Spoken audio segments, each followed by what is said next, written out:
Hey guys, this is Trent here. Here talking about the Deadliest Warrior Season 3 opener, George Washington versus Napoleon Bonaparte. Uh, First things first, George Washington was from the Revolutionary War, first president, commander, fought in the French and Indian War, all that good stuff. Uh, Napoleon fought in the French Revolution. He was an emperor from about 18 start of 1800s to about 1820s, 1830s. So, interesting little matchup we got. First things first, what they'll probably do on the Deadliest Warrior is put like a 5-on-5 matchup or something to that effect. Uh, if that's the case, Napoleon has the upper hand. His army was well rounded. He was a great tactician, had great strategies. They were pretty dominant until they got beat at the Battle of Waterloo, as opposed to George Washington, who was dealt with farmers and just an ordinary guy just coming out of his house trying to fight for something they believed in, which is independence. And they had heart. And on a computer, I don't think you can put that into effect. So you might want to watch for that in the battle. So, as far as weapons being used, they're going to be about the same. George Washington in the Revolutionary War had muskets, Kentucky long rifle, a Charleville rifle musket. They used in the Revolutionary War was cannons. They also had cannons, which I think they had it in the French Revolution, but I'm not sure.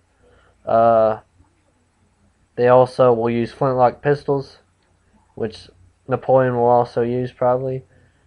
Swords and sabers and daggers, which the Minutemen didn't have them, but the commanders did in the Revolutionary War, and Napoleon had swords and daggers, so that'll be about the same.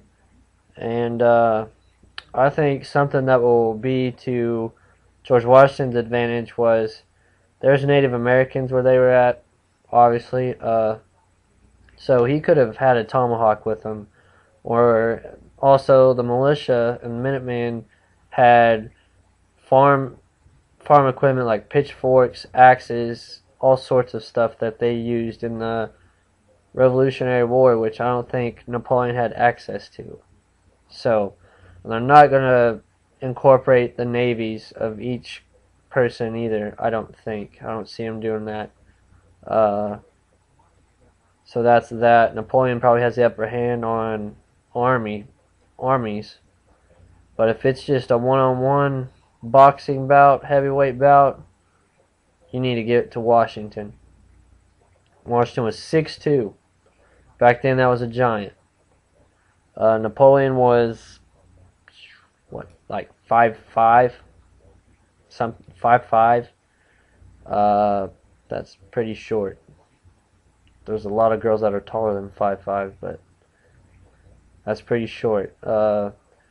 If you think about it, back in the day in the Revolutionary War, George Washington was on the front lines commanding the army, and the British people were on the other side staring at a 6'2" guy, which back then was a giant. Now, back in those days, if you're about 5'10", that's normal. That's normal. 5'10" was normal to kind of tall. So from about 5'9" to 5'11", that's the normal height of someone back then. George Washington's coming in at 6'2". I mean, I'm pretty sure he has the size advantage. 100% sure George Washington was stronger than Napoleon, unless there were steroids back then, which they're pretty sure there wasn't.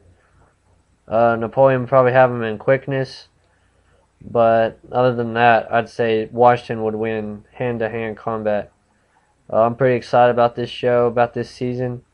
Kind of weird they're starting off with this battle, but hey, what, you can't complain.